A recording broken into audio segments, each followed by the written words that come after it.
He is one of the handful of dysfunctional owners, and all of the problems in Cleveland come from him. The GM seemed to have been forced to pick Shedeur by the owner. Is it reality in regards to Shedeur and Deion? Deion's not going to interfere. He's not going to be calling the coach. He's not going to be commenting about Shedeur while he's in Colorado. Which is why the body language of the GM looks as if someone popped all of his balloons at his birthday party and even tried to play off their body language like they were just tired. When we saw your guys' reaction, didn't look necessarily exuberant. I think we're probably just tired from the weekend. Those clips, it's not timed up to exactly the right When time. we're actually I making wouldn't a pick. Pay no attention to the man behind the curtain. Bullshit, bullshit, bullshit. You have to time it up to the reaction. It was the reaction. What are they clapping for? Are they watching a basketball game? Usually when a team selects a player in the draft, they high-five, chest bump, and cheer because it's a big win to get their selection to join their team. But not when they selected Shedeur Sanders. Everyone was slow golf clapping, while the GM clearly couldn't contain his excitement. By all due accounts, seems like it was forced on them a little bit. There's no doubt. To me, this is the owner intervened and said, we're in the 5th round. Let's take this guy.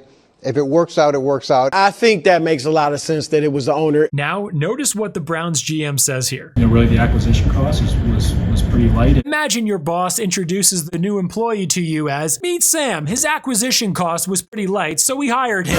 And I know he'll come in here ready to work, ready to try to put his best foot forward. Sam is also going to try to put his best foot forward, so we're going to give him a shot here. Also, their tone, body language, and demeanor are all somber. It's like they're talking about a death in the organization, not an exciting new quarterback they just drafted to possibly lead them to the playoffs. Playoffs? It seems obvious they were pressured or maybe even forced to draft Shedeur Sanders by the apparent micromanaging team owner. They don't seem quite happy that Shedeur Sanders is now part of their team. That's a wrap for day 2, folks. As the final picks of the 3rd round in the NFL draft are made, Shedeur watches, realizing that no NFL team wants him. I'm not sure how many teams want that circus in the building as a backup. Nobody wants a celebrity backup quarterback. It became quite sad because Shedeur is not a bad kid. He's just an ill-advised kid that learned to emulate his father, to act like a cocky, arrogant narcissist with a smile through the draft process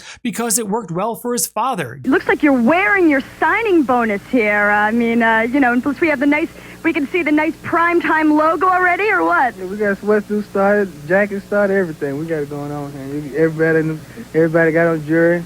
Even the baby got a little something. We ready now. I was kind of scared. I thought Detroit was going to take me. I would have asked for so much money that I had to put me on layaway.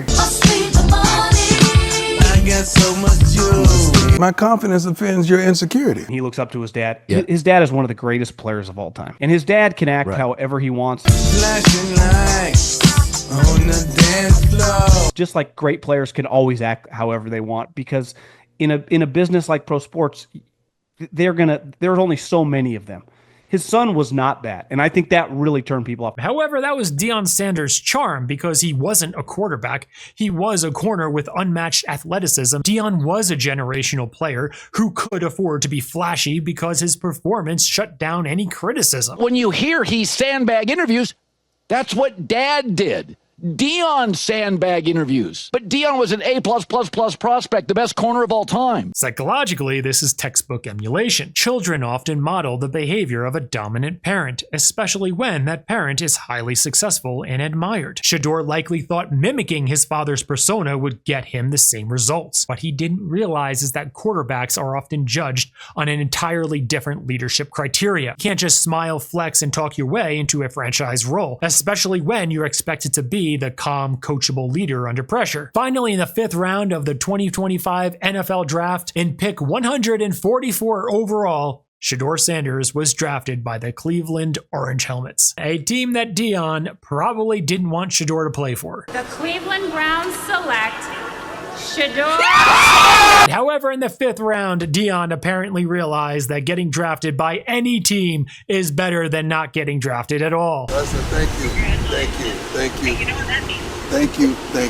What does that mean? And seemed to be happy for his son. Helicopter parent style. Is Mr. Barry there? He is. You want to talk to him again? Yeah, I would love to talk to him. Yep.